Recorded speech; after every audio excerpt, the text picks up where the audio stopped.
موت سے کوئی نہیں بچ سکتا، موت سے کسی کو چھٹکارا نہیں ہے، موت آنی ہے اور سر پہ کھڑی ہوئی ہے، نہ جانے کب آ جائے، کس وقت آ جائے، کس جگہ آ جائے، کس وجہ سے آ جائے۔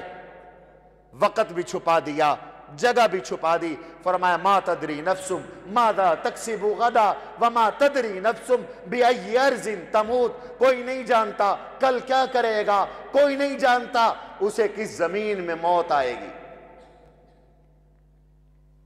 دو جہاں کے سردار سید الاولین والآخرین حضور نبی کریم صلی اللہ علیہ وسلم بھی دنیا میں تشریف لائے، نبوت کا فریضہ سر انجام دیا، اور حجۃ الوداع کے موقع پر ایک آیت اتری، الیوم اکملت لکم دینکم واتممت علیکم نعمتی ورضیت لکم الاسلام دینا۔ دین مکمل ہو گیا۔ حضور اپنی فراست سے جان گئے کہ اب دنیا سے روانگی کا وقت پورا ہو چکا، آ چکا، اس لیے کہ ڈیوٹی پوری ہو گئی، دین مکمل ہو گیا۔ اور پھر اگلے دن 11 ذی الحجہ کو اللہ کے نبی پہ سورۃ النصر نازل ہوئی، اذا جاء نصر اللہ والفتح ورأیت الناس يدخلون فی دین اللہ افواجا فسبح بحمد ربک واستغفرہ انہ کان توابا۔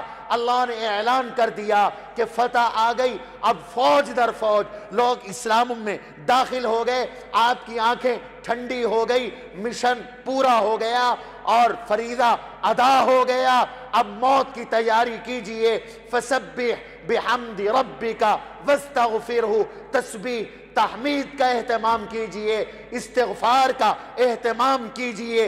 اشارہ تھا اب آپ کا رخصتی کا وقت قریب آ چکا۔ حضور سمجھ گئے، آپ سمجھ گئے کہ اب دنیا سے روانگی قریب ہے۔ اللہ نے حکم دیا آخر عمر ہے، 3 کام کرو، فسبح بحمد ربک واستغفرہ۔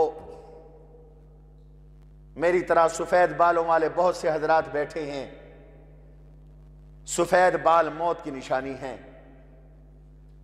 قرآن کہتا ہے قد جاءکم النذیر، اور نذیر کی ایک تفسیر سفید بال ہے، ایک تفسیر اولاد کی اولاد ہے۔ جب اولاد کی اولاد آ جائے تو موت کو قریب جانو، جب سفید بال آ جائیں تو موت کو قریب جانو۔ اب انہوں نے مڑ کر پھر سیاہ تو نہیں ہونا، تم نے قبر میں جانا ہے۔ تو جب آخر عمر ہو تو فرمایا تسبیح کا اہتمام کرو، تحمید کا اہتمام کرو، فسبح بحمد ربک واستغفرہ، استغفار کا اہتمام کرو۔ اس آیت کے نزول کے بعد میرے اور آپ کے آقا دو جہاں کے سردار حضور نبی کریم صلی اللہ تعالی علیہ وسلم پڑھا کرتے تھے سبحان اللہ والحمدللہ استغفر اللہ، سبحان اللہ والحمدللہ اللہم اغفر لی، سبحانک وبحمدک اغفر لی۔ آپ مختلف کلمات پڑھتے تھے، سبحانک والحمدللہ، اے اللہ میں آپ کی تسبیح کرتا ہوں، میں آپ کی حمد کرتا ہوں۔ کبھی فرماتے اغفر لی، میرے گناہ معاف فرما دیجئے، کبھی فرماتے استغفروک، میں آپ سے استغفار طلب کرتا ہوں، میری مغفرت فرما دیجئے۔ استغفار بھی فرماتے، تسبیح بھی فرماتے، تحمید بھی فرماتے۔ یہ موت کی تیاری تھی، اللہ کے نبی نے شروع فرما دی۔ قد عظمت فللأمجاد بانيها ومن يسعى إلى العليا بما فيها ويبقى